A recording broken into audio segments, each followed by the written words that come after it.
Welcome to Secular Soup.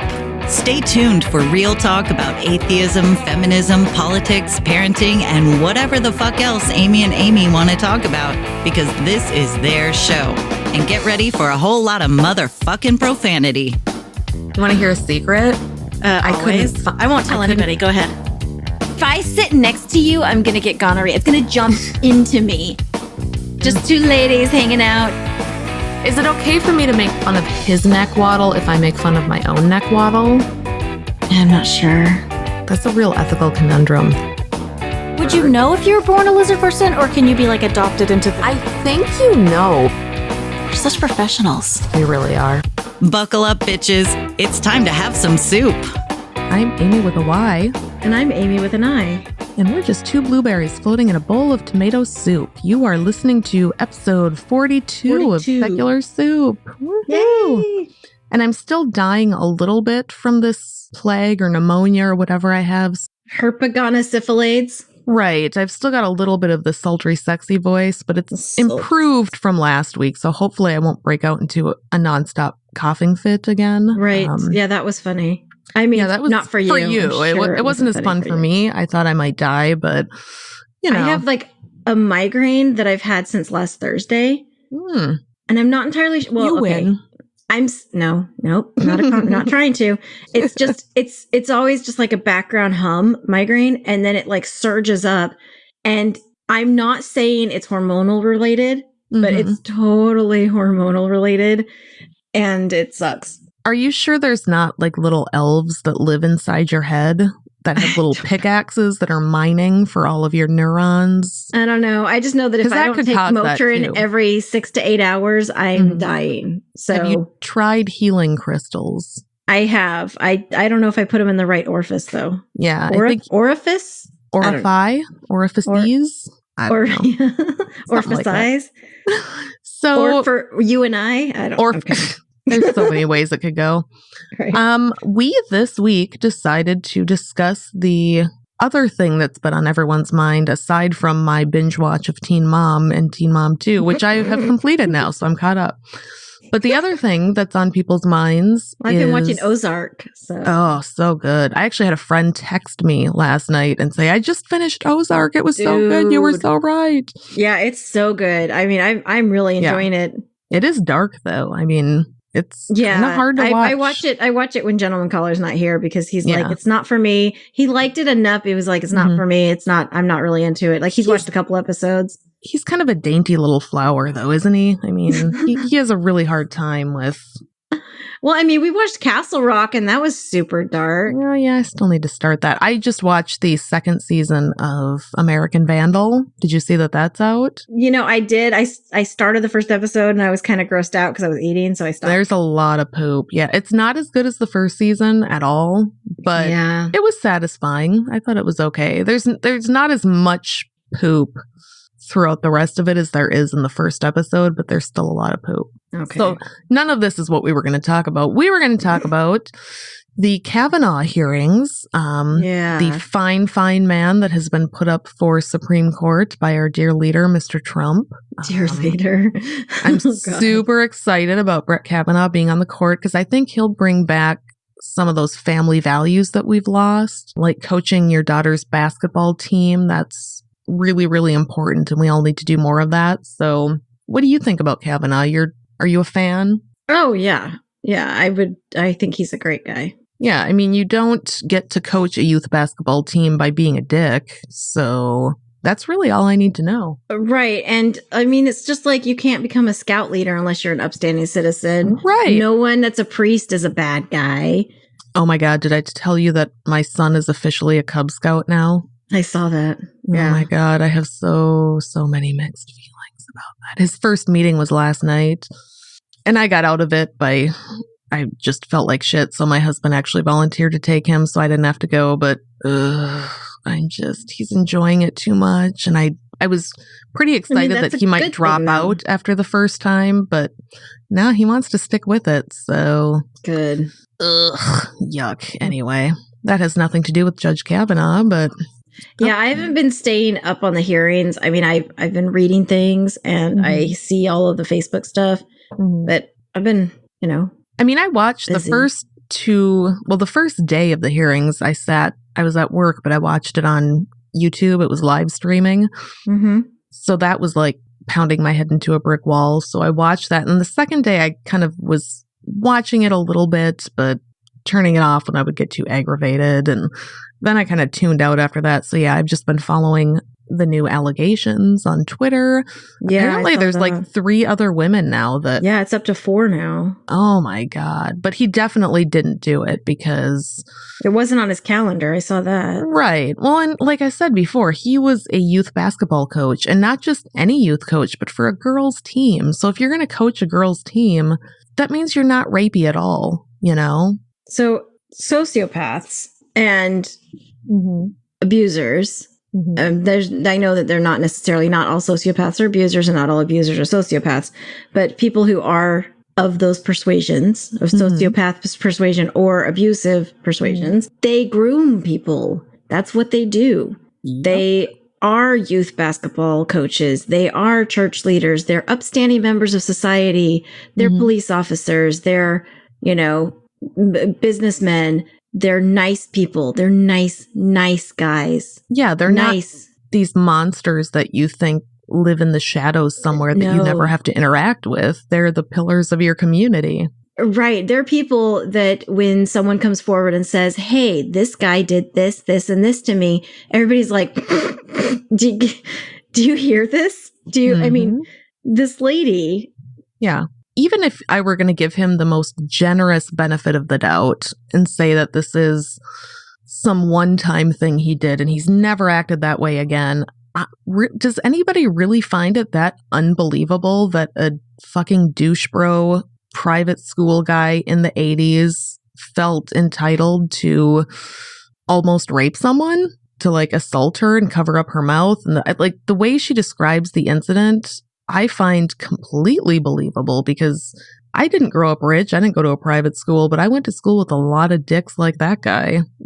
Yeah, it's as much as I hate the boys will be boys thing, because that's not the case. We don't give boys a pass because they're boys and say, okay, it's fine to assault people. But the story is believable because there are so many boys, especially back then, still now, but especially back then, who were raised to believe that doing something like that was okay. Like, one of our friends posted on Facebook that the most terrifying thing to her was that he was telling the truth and he really didn't remember it, that he was just drunk and didn't remember it because it didn't affect him the way it affected her. And I think that's spot on. I think there's a very good chance that he really doesn't remember doing it.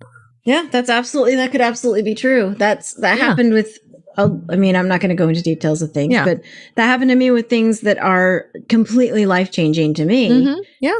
And I try to tell someone about it, and he's like, no, I mean, I don't. I mean, I'm sorry if I did, but whatever. Okay. But I didn't do, I don't know if I've talked about this before in our other sexual assault episode, but I had an incident when I was 22. And, sorry, I'm not crying. It's my cough. It's a good outtake for Rich to put at the end. Yay.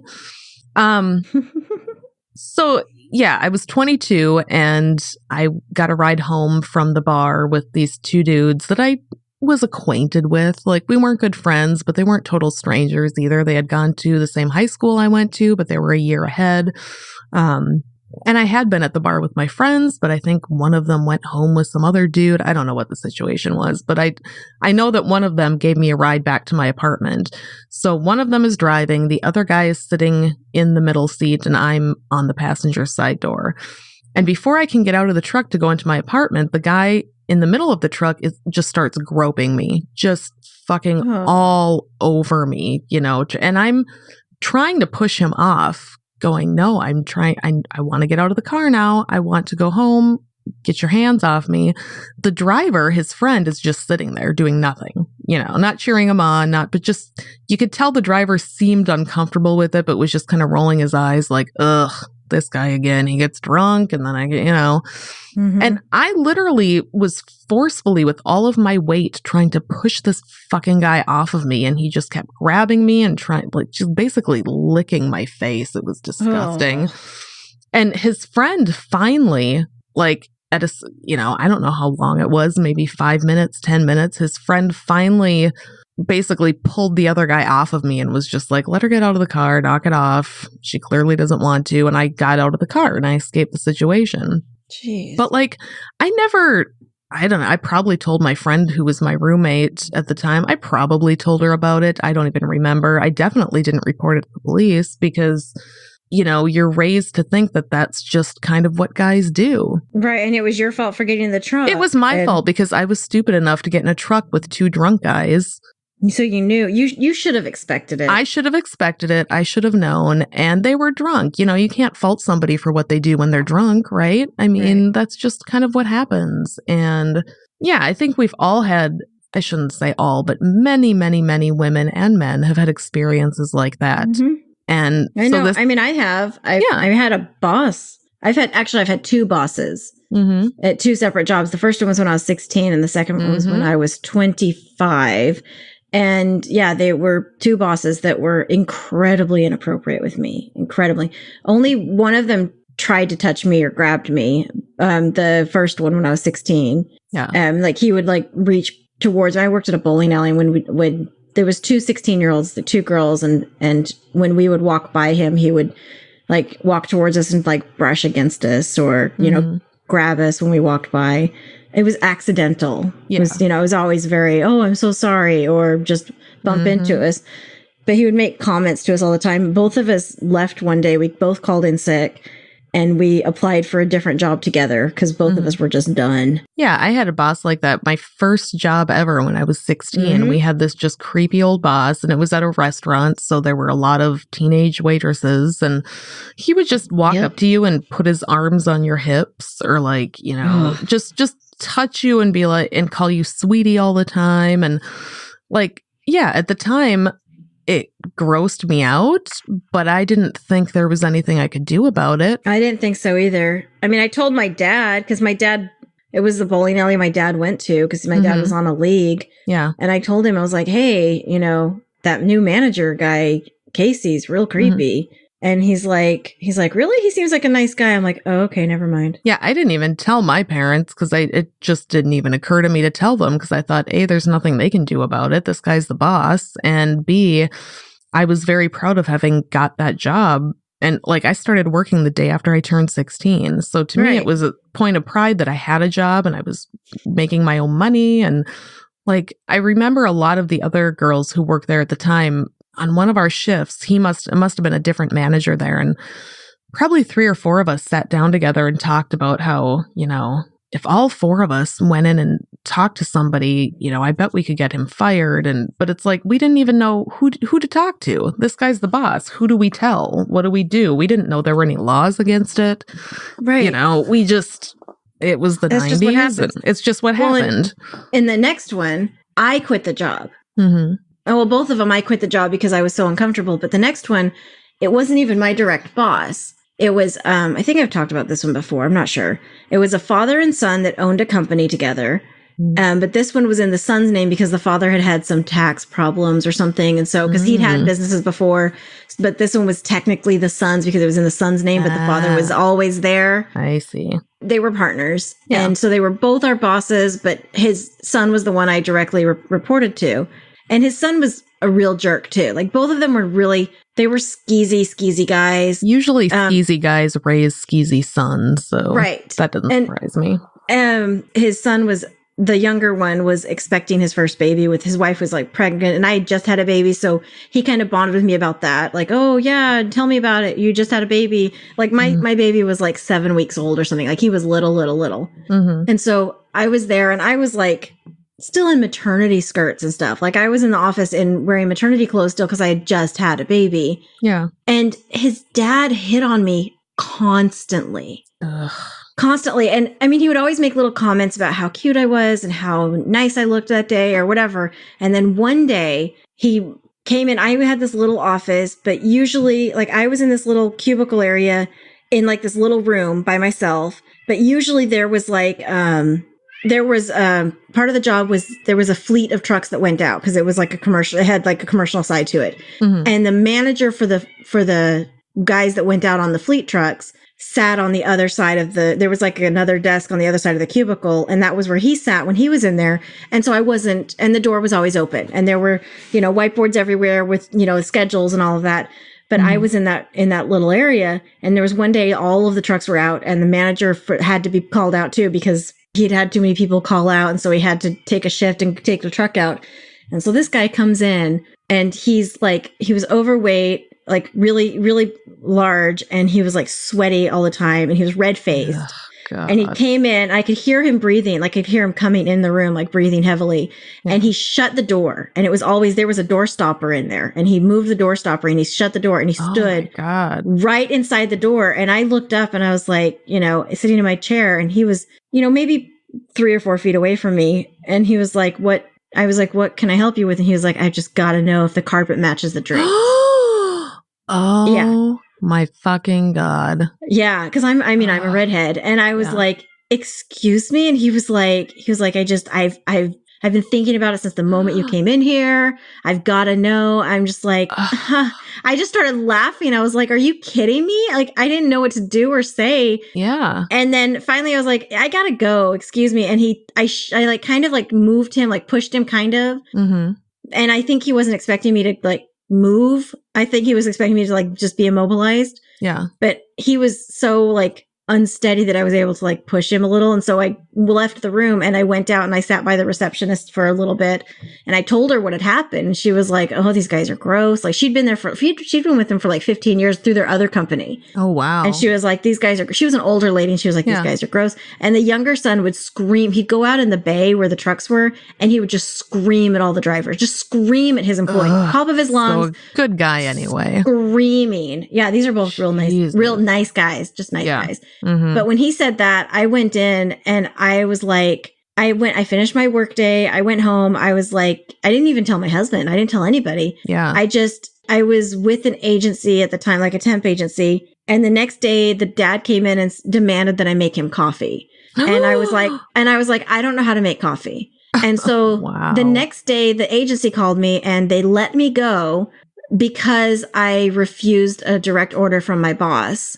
And I was like, I told them that I didn't know how to make coffee and I should have reported that. Well, yeah, but you're in shock and you're in like, did this really happen? And what happens if I do tell somebody? Is there going to be any retaliation? Like, this isn't a professional workplace. Yeah. And I mean, this is my work. I didn't expect it to happen in my work. Well, and even when you know you didn't do anything wrong, there's still this embarrassment because of it. And I just had a baby. So, I mean, I was literally still bleeding from having a baby. Like, it was gross. Like, I couldn't have felt less sexy. Yeah.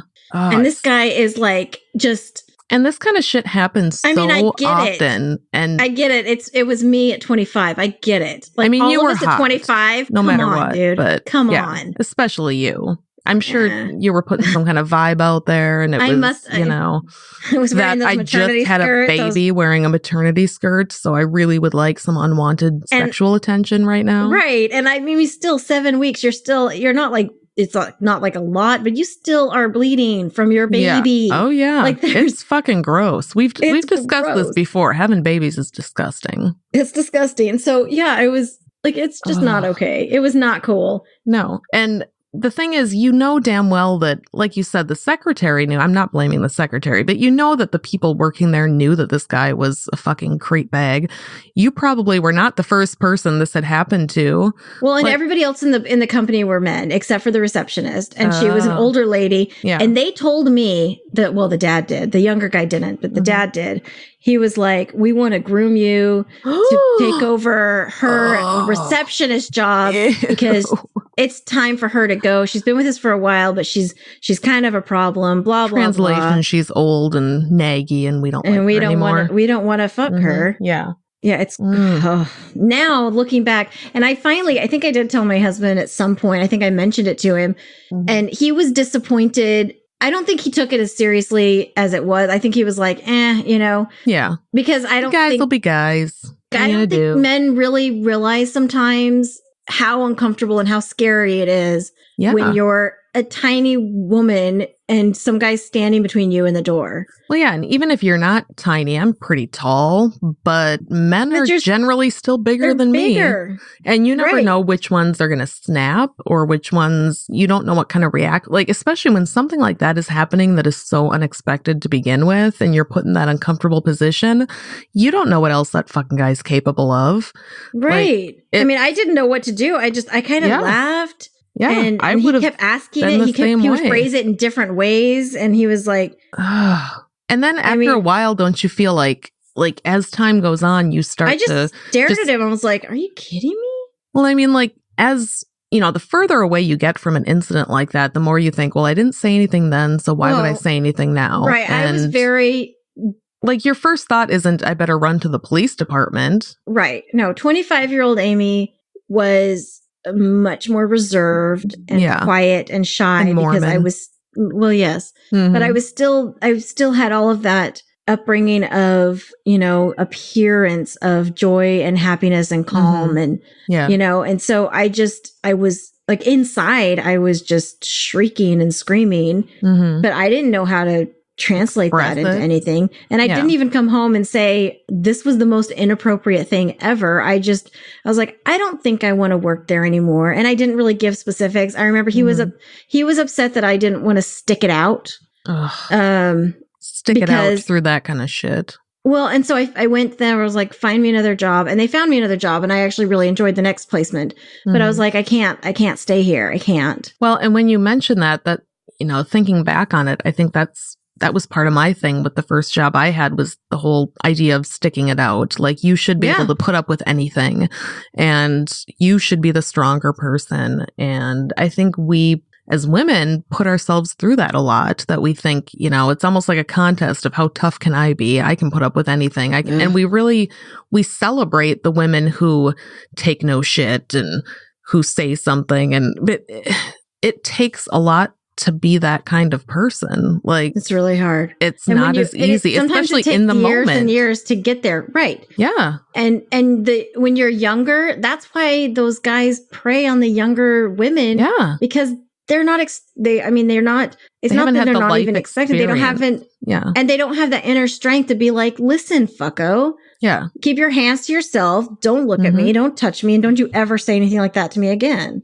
Yeah, especially when there's a job involved or social status, your livelihood, or in you're in high school and you're at a party, and then it's your social standing with the group. Are you going to be cool? Or are you going to be the one that ratted out your friends? Bitch, you know? Right? She's made up this story about me. You know, it was just we were all having a good time. She had to go and be a bitch. I had a boyfriend once that we dated. We weren't dating that long. This was in my slutty year when I was like 23. But your slutty year. My slutty year. I had a long slutty year.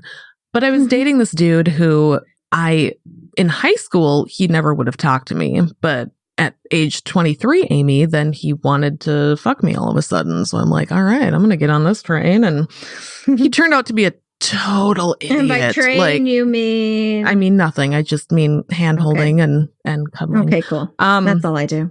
Yeah. He turned out to be the biggest fucking moron on the planet. But when we broke up, I mean, he didn't talk to you in high school, so clearly he was an idiot. Yeah, exactly. He was a football player. He was your stereotypical look-up douchebag popular jock from high school, and that's this guy. But when he broke up with me, he just ghosted me. And this is before we knew what ghosting was. I don't think that was a term back then. He was the inaugural ghoster. Pretty much. He just, like, I remember, because I had no hint it was coming. Like, because we hadn't been dating that long. Right. But I remember trying to call him just to be like, why aren't you calling me back? You want to call me back and let me know what's going on? And at the time, it's better to be the ghoster than the ghostee. Yeah, we didn't have cell phones back then. So I was leaving messages on his mother's answering machine because he lived with his mom, because of course he did. But it was just like, I left a few messages going like, are you going to call me back? Like, look, if you don't want to date me anymore, then at least let me, like, have the balls to call me and tell me that. Like, that's fine. If you don't want to be with me, fine. But could you at least tell me? Like, call? And he just ignored me and ignored me and ignored me. And I found out later that he was telling everyone in town that I was batshit crazy, that I had gone crazy on him and just left him these crazy, crazy voicemails. And I just thought, really? Like, I'm crazy because I would like an acknowledgement of whether or not we're a thing anymore, instead of you just not just pretending I don't exist. Right. But I think women get tagged with that a lot too. You're crazy. If you make any kind of stir at all, you're crazy, and then nobody wants to deal with you. And bitches be crazy. Am I right? Mm-hmm. I became crazy. Bitches be crazy. This past year, I was like crazy. Mm-hmm. And I was talking about it with gentleman caller this past weekend, because we drove down to Austin, almost Austin and back. And then, so we were driving, and we were just kind of both just talking about our past and our exes or whatever. Mm-hmm. And, I was like, I've had so many friends that told me, I'm too nice. I put up with so much. Cause I do. People push me. I have a couple quote unquote friends that purposely piss me off, or they say things that are just wildly inappropriate, because I don't really say anything until it's like too far. Yeah. And I'm learning to stand up for myself, and I'm trying to do it. But it's a work in progress. It's a skill. It's something you have to, It's something. And then there's some people that just, that's what they like to do, is they like to see how far they can push someone. And so I did that with my marriage. I just kind of put up with a lot of things for years and years and years. And I had so many friends that were like, you're kind of a doormat. You're too nice. You need to stop letting people walk all over you. And then when I finally did put my foot down and say enough is enough, and I drew some lines and I drew boundaries, and I was like, look, I'm out. I get out of this marriage. I'm getting out of this. I lost some friendships. The people that had said that to me were like, why are you being such a bitch? Yeah. Why are you so fucking crazy? Your husband's crazy? Such a nice guy. Why are you such a bitch? Yeah. I'm like, okay, that's not cool. I'm standing up for myself, like you told me for the past 10 years or whatever. Yeah. But now that you actually do it, if you don't do it in the exact way that they wanted you to, yeah. Well, not in that situation. No, they didn't want me to rock the boat there. No, heaven they just forbid. Wanted to be able to shit on you. And yeah.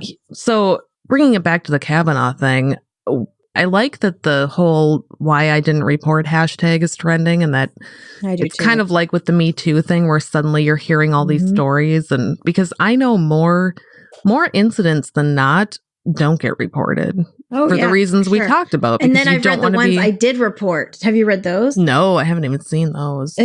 Someone shared, there was a Twitter thread. It's terrible. Like, one of them was like, I did report. I sat across my accuser in trial. He was my neighbor, whatever. There wasn't enough evidence. He got thrown out. God. He stayed next door to me for the next 4 years or whatever. Like, it's just, what do you even, and these are like, and that's why so many women don't report, because they know shit like that. And then she was like, when it happened again, I didn't report because it didn't work the first time. So what was the point? Yeah.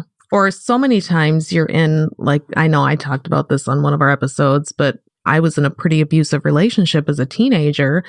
And when you've been in that relationship for so long, you get so gaslighted that you don't think you're being abused. Like, you just think that's kind of normal. And it takes a lot of time and perspective to look back on it and realize, oh shit, that was not a normal relationship. Like, by the time you realize it, then what are you going to do? Go to the police department and be like, oh, this happened 15 years ago. Can I do something about it? And half the time the laws aren't going to protect you anyway. It's fucked up all around. And I don't know what people think this woman has to gain by coming out with this story. She had to fucking move because of death threats. Why do people think she's doing this for some sort of fame or glory? Basically, if you don't believe her, you're kind of a shit person at this point. Right. Yeah. And I don't understand why, if he's got nothing to hide and he really thinks that everything's great, why doesn't he want it investigated? Like, fucking investigate him. Not to bring up Al Franken again, because it will tear my heart out, but at least one of the things he did, if nothing else, was he said, investigate me. Let's do an investigation. That's what the right response should be. if I did something wrong, investigate it. Let people, we need to find out what the truth is. And if he's so afraid of it, that just shows you what he has to hide. Yeah, he's probably like, oh shit, what else are they going to uncover? Right? And like, is this really the only guy that can be on the Supreme Court? They don't, you're telling me they don't have a list of 25 other fucking people they could nominate?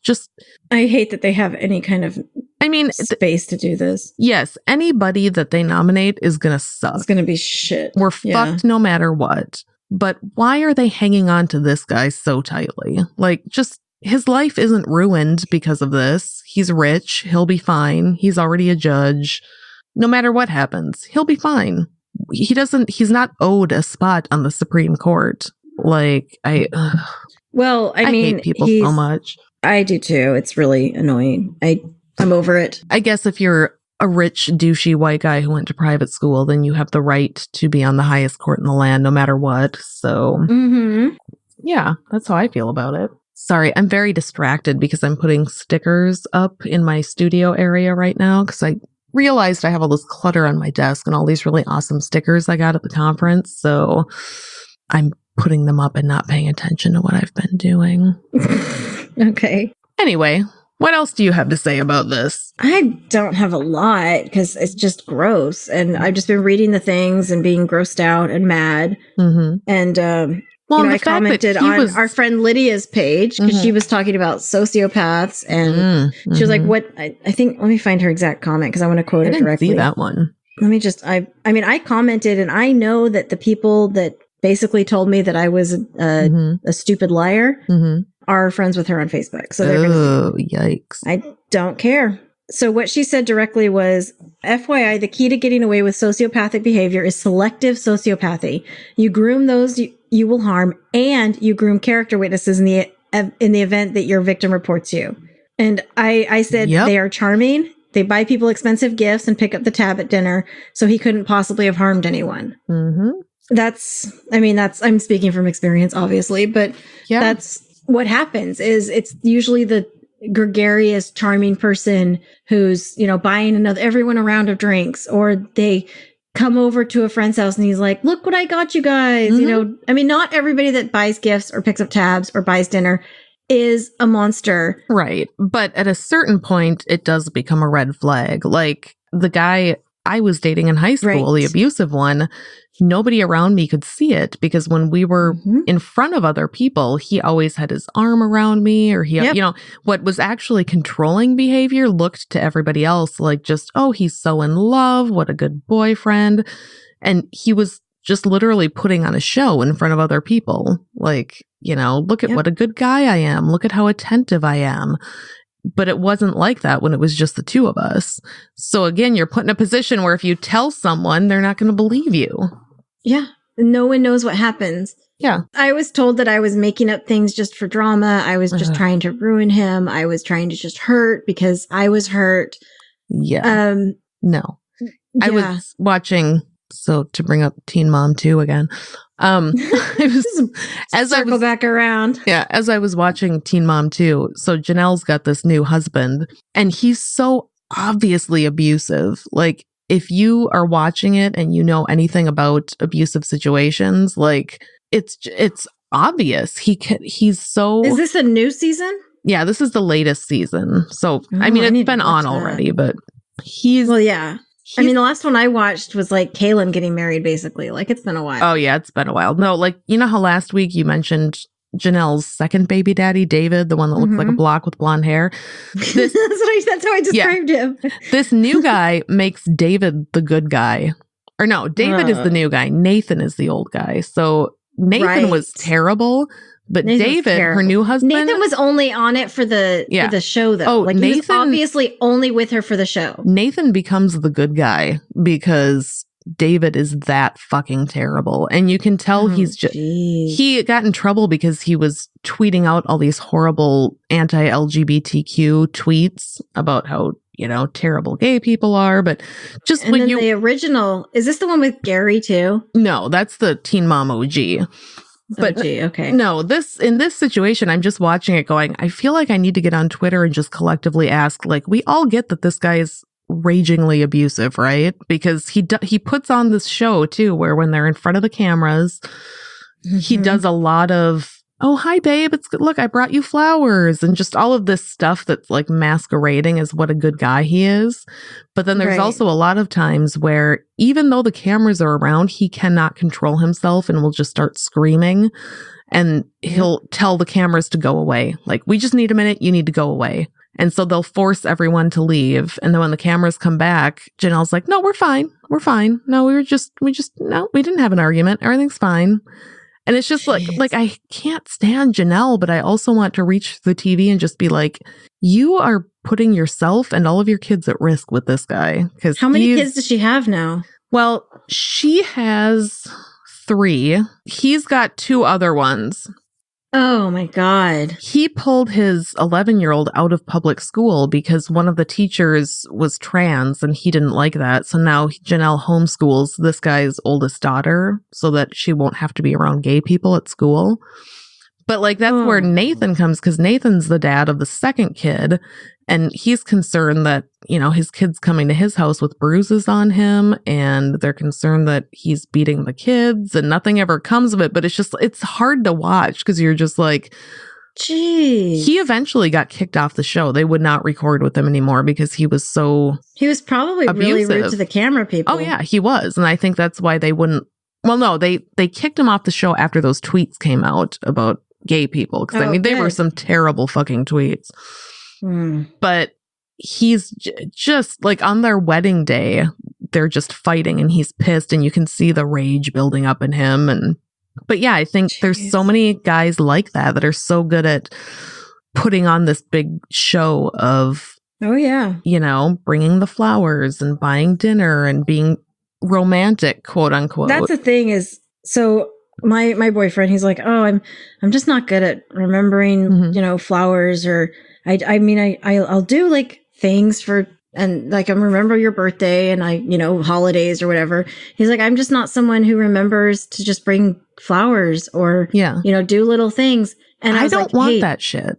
No, as I told him, I was like, look, I lived with that. Yeah. I lived with the guy that brought me flowers from the grocery store just because, and just would, you know, bring me chocolates whenever, or, you know, little gifts or little, you know, just thinking of you, and then tell me terrible things, and then, you know, do terrible things. So the cost was too high.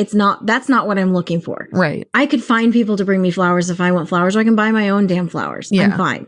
No, you just want someone who's genuine, who's not. That's all I want. Yeah, I'm not into romantic gestures at all. I mean, I like them every now and then, and my problem is because of all the damage that I have right now, I need to be reminded that I'm special. Yeah, and that's not, and that makes sense. It's not too hard, hopefully. Yeah. So, yeah, hopefully.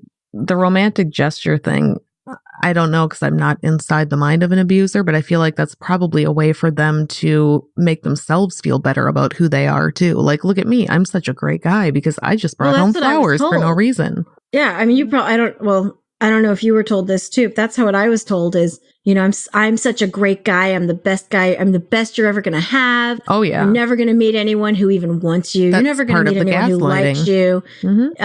All of your friends, everybody that's ever met you secretly hates you. Yeah. I'm the only person that truly sees you for the monster you are and still cares about you. That's like all textbook abusive. That's my boyfriend in high school would do that. Yeah. Now I see it. Yeah.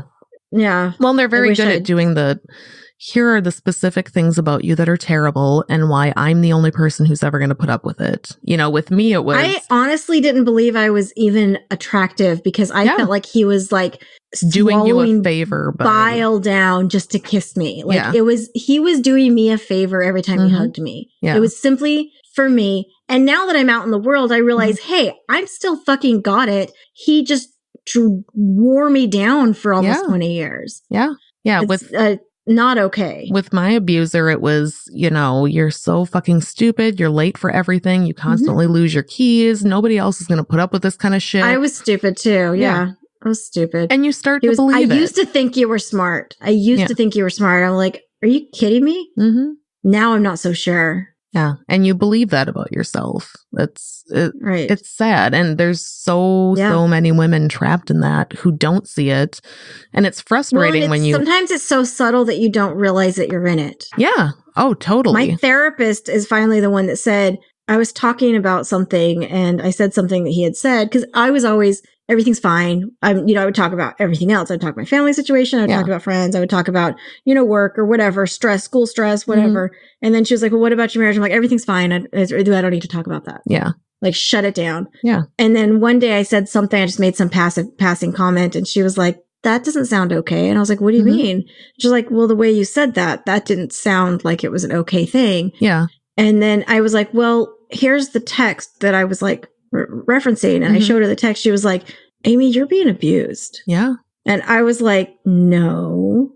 Well, and don't you think part of it is you think I'm too smart to be abused? I felt incredibly stupid. I'm like, how can someone who thinks and claims to be a strong woman and I'm smart and I'm, and people like feel like Stuart Smalley, but people like me and, I have a lot of friends and I'm like, how could I allow someone to just make me believe these things about myself for so long? Well, we have this idea that abused women look a certain way, that they're hunched over and they have black eyes and they're just terrified all the time. And I was at parties with people and I was in school all the time and I was, I did these things. And so yeah, you couldn't possibly be. Yeah, I didn't realize I was abused until I was out of the relationship for quite some time. Like it took me looking back on it and going, right. Oh shit, that was not okay. But because of that gaslighting, you're convinced that that's just normal and that's how you deserve to be treated. And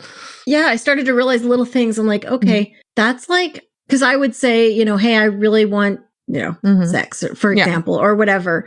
And he would just start shaming me. He's like, you're so, it's all you want. It's all it's all you want from me. I'm like, no, it's not. I want, right now, I'm just letting you know that's where I'm at. Right. And I would be, I would be down for that at this moment. Yeah. But he would just start shaming me. And I realized that he was like trying to make me feel bad for having natural human desires. That didn't coincide with his at that exact moment because he's what's the most important, how he feels. Everything. Yeah. Everything was on his terms. Everything was always on his agenda. Yeah. His timeline. And when he lost control, he lost his shit. Yeah. And he's gotten angry, very, very angry.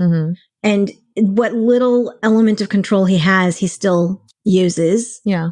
It's miserable and awful and terrible, but I'm free from that big, broad sweep of control. Well, like you said before, so many of the other people that aren't inside the situation look at him and think, he's such a good guy. What's wrong with you for not being able to I mean, he looked like a teddy bear, probably to people. He's like, he's like this, smiling. And so it must be your fault somehow that this didn't work out. It must be that you weren't treating him the right way or, I feel so bad for, at least my situation I just feel bad for women that are stuck in it and can't get out of it. I mean, I marched my ass into the courthouse and filed because I had the opportunity to do it. Yeah. But especially when you get kids involved, it gets really ugly. So messy and it can be so ugly. And the abuse turns into parental alienation where one parent starts just trashing the other one to the kids. Yep.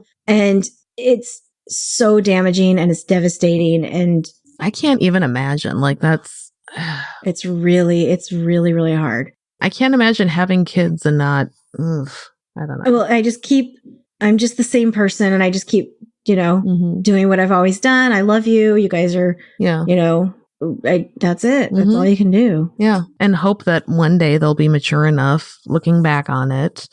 I mean, you're trying to have a good relationship with them. And when you've got that other person on the other side who's not as well, I'm competing with Disneyland at this point. Oh God.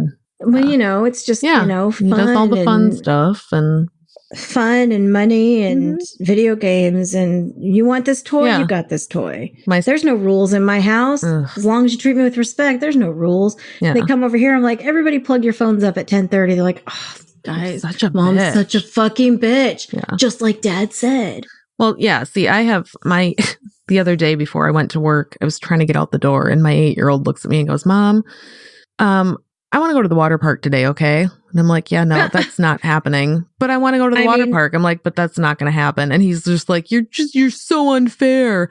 But at least I don't have a partner who then reinforces that feeling by saying, yeah, your mom is a bitch, won't let you go to the water park. Or I'll take you to the water park. Yeah, because she's so mean. This. Yeah. Mm-hmm. No, I'm just like, look, water parks are expensive. We don't have the money to go. I have to go to work. This is not going to happen. But it's, he's in this everything's unfair phase right now. So it is unfair. No matter what. I'm like, you know what? Yeah. I'm like, it is unfair. I said, I wish we could go to the water park every day. That would be so much fun, wouldn't it? But it's not going to happen. So he came home from school today and they were playing with robots.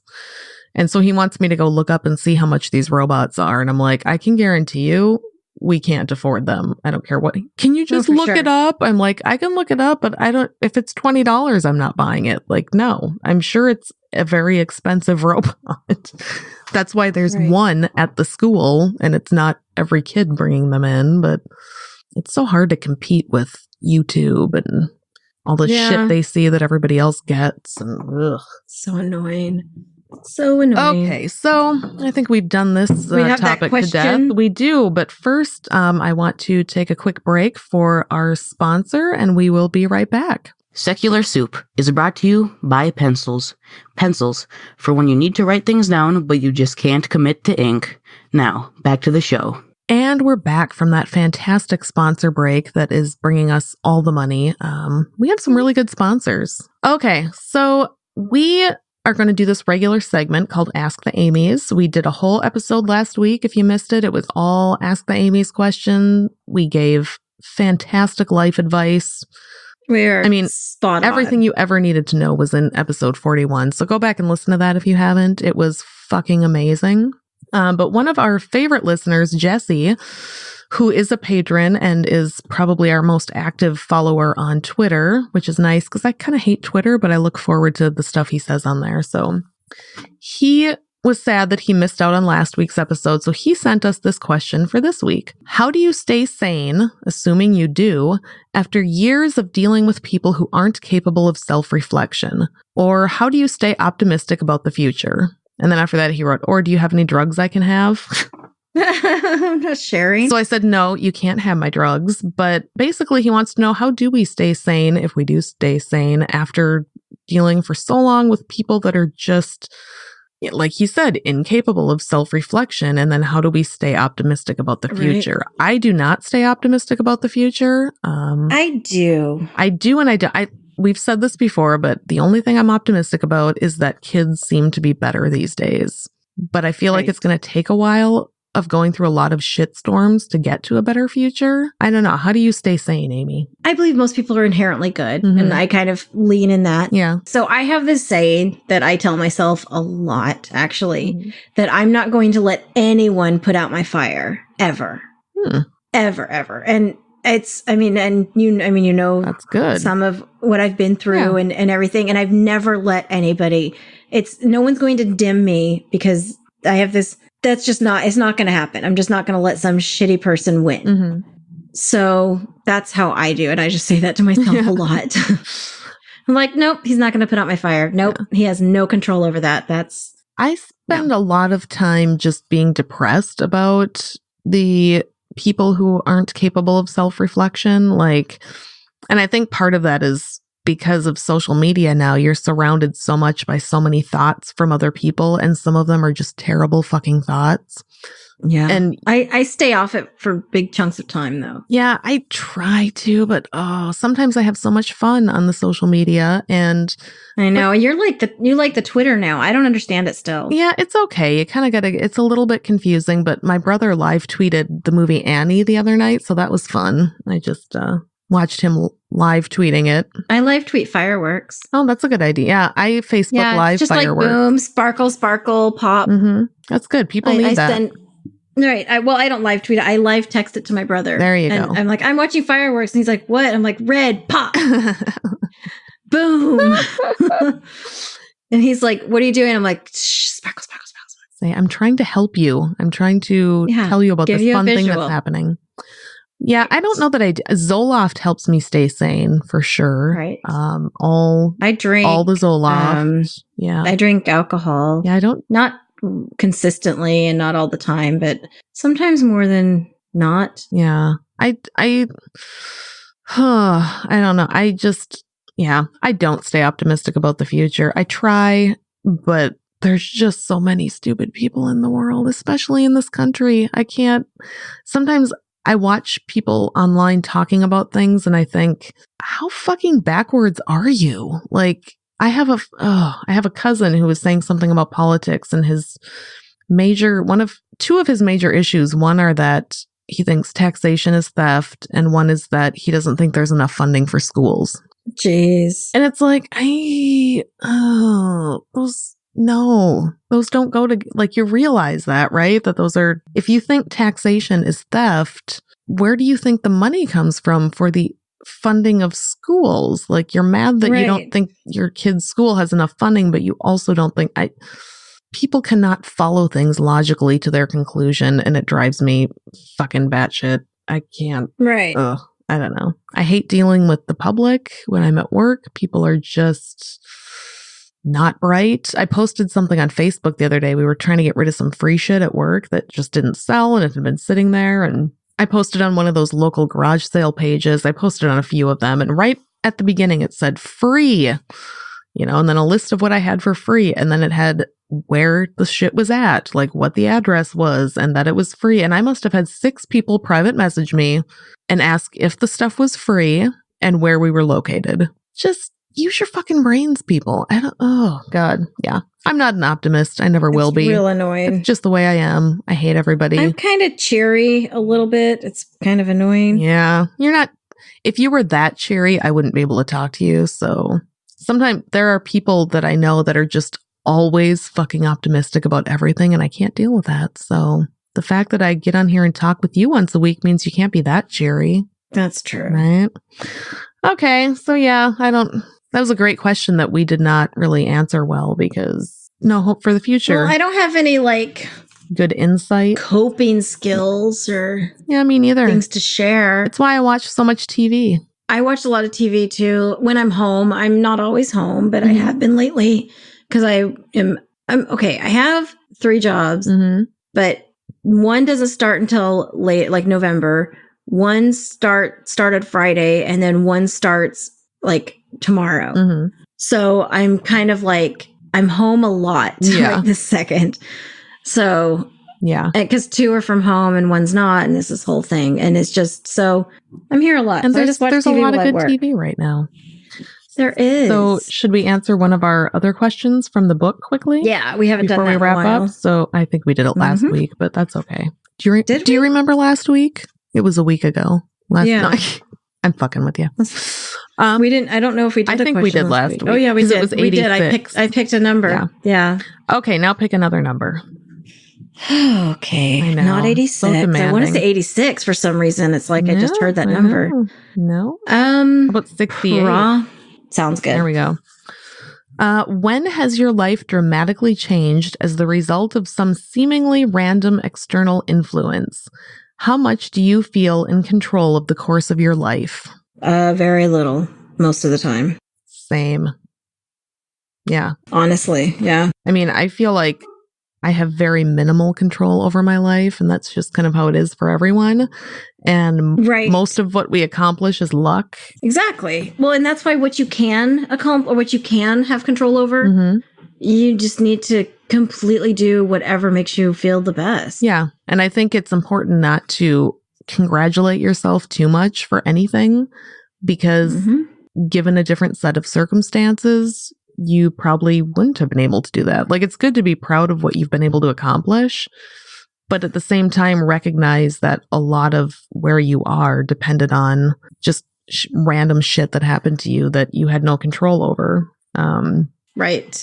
Yeah. So I think life is all about being random. I can't pinpoint any specific random external influence other than the fact that my son brought home a Cub Scouts flyer from school, and that has fucked my life up, because now I had to abandon all of my principles and let my son join the Boy Scouts of America. So yeah, Pretty psyched about that. So yeah, life is totally random. Should we read our patrons or whatever they're called? Yes. Patreons. So we use money to fund this podcast. I don't know if you know about money, but it's this thing where you give it to people and then they can give it to other people in exchange for goods and services. So if you would like to support the shenanigans that we do on this podcast, you can join us at patreon.com/secularsoup, or you can send us just a random ass donation of any random ass amount to paypal.me/secularsoup. We gladly take all of the monies that people send us.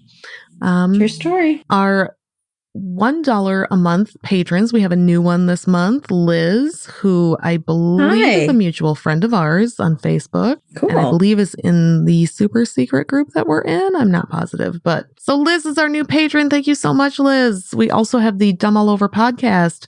Ryan, Jesse, and Jesse's the one who asked the question. He's awesome. EncyclopediaDumbAmerica.com, Wendy and the By Any Means podcast. Thank you so much. I'm starting to lose my voice now, if you can't tell. I went out for dinner with some friends the other night, and I finally had to be like, I got to go home, bitches, because I can't talk anymore. Okay, so $2 a month. Another new patron at $2 a month, Sarah, who also, I think, wrote something on Twitter about how she was enjoying the episodes and started listening. So thank you so much, Sarah. The next patron under her is also named Sarah, but spelled a different way and is a friend of mine. So we got two Sarahs, Verlaine, Andy, Rebecca, Kimberly, and Nathan Dickey. Thank you all so much for your $2 a month patronage. At $3 a month, we used to have the Wayward Willis podcast. Now we have a new $3 patron called Unholier Than Thou, who may or may not be related to the Wayward Willis. So we no longer have the Wayward Willis patronage. Instead, we have Unholier Than Thou, and I will just let you make assumptions based on that. So I did get a message from Wayward Willis. They were changing their name. Maybe that was a secret. I don't know, and I don't care. That's funny. Okay, $4 a month. We've got Elvin Engineer and Dr. Dylan Medical Detective still hanging in there at $4 a month. And apparently his kids are really good at drinking. He posted in our Secret Soup Talk group. I saw that. So he's teaching his kids young how to handle a solo cup. Let's see, $5 a month. We've got Marissa Alexa McCool, who is still recuperating after her science vagina surgery. She's doing great. We've got Amy's boring sister, Yesh, Jerry, and Alan. Thank you all so much. At the $10 a month level, where you get your own personalized soup bowl, maybe with some dicks on it. I just finished 2 of them the other day. We've got Larry Yellingman, who increased his pledge from $4 a month to $10 a month. I don't know if that's because I sent him a new bowl, because I mean, Larry, I was going to send you the bowl anyway. I wasn't going to make you switch to $10 a month, but now that you have, we're totally happy about it. We've also got Randall, our newer patron, whose bowl I am just finishing up, Dwayne, Alice at the Ask and Tell Project, askandtell.com, and our 32nd favorite, Rich. Maybe 31. I don't know. And once again, our returning champion, our favorite patron of all time, Ashley, because she gives us the most money. She is at the $20 a month level and is basically keeping this whole show afloat. So, Ashley, we love you. You're awesome. Thank you so much. And then I've actually got a little list here of things that I made sure to write down this week. So, new patrons, check, did that. Make sure to check out our YouTube page if you haven't already, because there are some pretty funny videos on there of us drinking. You will enjoy them. I've heard they're good.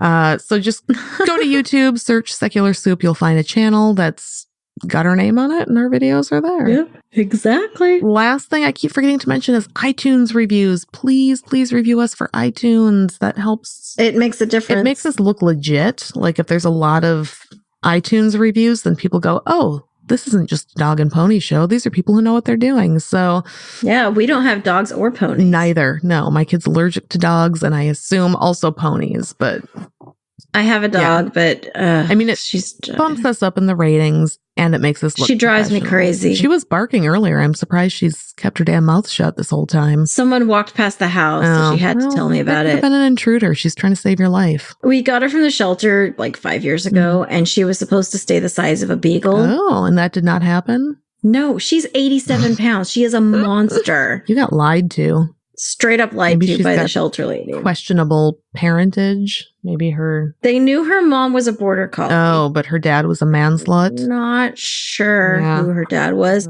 But then the vet says she looks like she has a lot of blue heeler in her. So she's this massive hunting dog, basically. Well, my cat made friends with a peacock this week. Dumbass. So he was just chilling with the neighbor's peacock, just sitting there. Like, And then my cat, I think he was weaned too early or something. Because all he does, so he's really sweet. He's very snuggly and he's a really sweet cat. But his favorite thing to do, he likes to climb up on me and sit on my chest, knead me, and then starts licking my face. Yep. Now, that's kind of an all cat thing, even if they weren't weaned too early. Oh, Chappie is like 20 pounds and he still does that shit. He loves to just, it's like they're kneading bread. Licking me. Well, no, and then there's this one blanket, and if it's flipped normal, he's fine. But if it's flipped upside down, it has like these tufts underneath, and he starts like suckling on them. I had my last cat that I had used to have sex with a toy dog that we had, but only this one specific dog. But he would do that thing where he would knead into it, but he would actually start moaning. And you could only catch him doing it in the middle of the night. Like it was the creepiest thing. You'd get up in the middle of the night to go to the bathroom or something, and he'd just stop dead in his tracks in the hallway and look at you on top of the dog and be like, what? I wasn't, and he'd casually walk away. So you knew he was up to no good. It was fucking hilarious. I was never able to get it on video, but good memories. I love that cat. Anyway, why don't you go ahead and take us out? Okay. And that's all we've got for now. Thanks to all our fabulous listeners who put up with us droning on week after week. If you enjoy our delightful bitchcraft, please like us on Facebook, follow us on Instagram, and send us all your monies on Patreon. You can find us on those platforms by using the Google machine. It's not hard.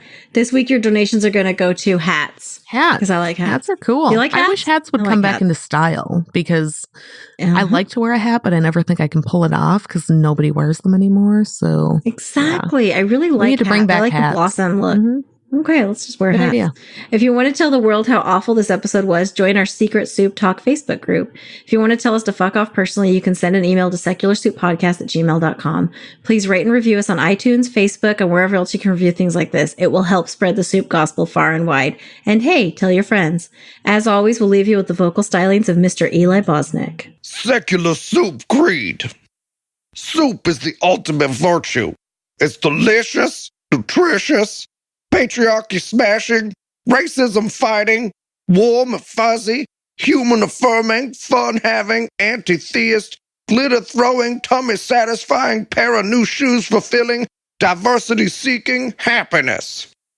Minestrone, beef and barley, chicken broth and split pea, gazpacho, tomato, clam chowder and potato, chicken noodle, beef noodle, egg drop and ramen cup, miso, gumbo, leek and pho. Grab a bowl and taste the magic. Slurp even this. And, sorry, I'm not crying. It's my cough.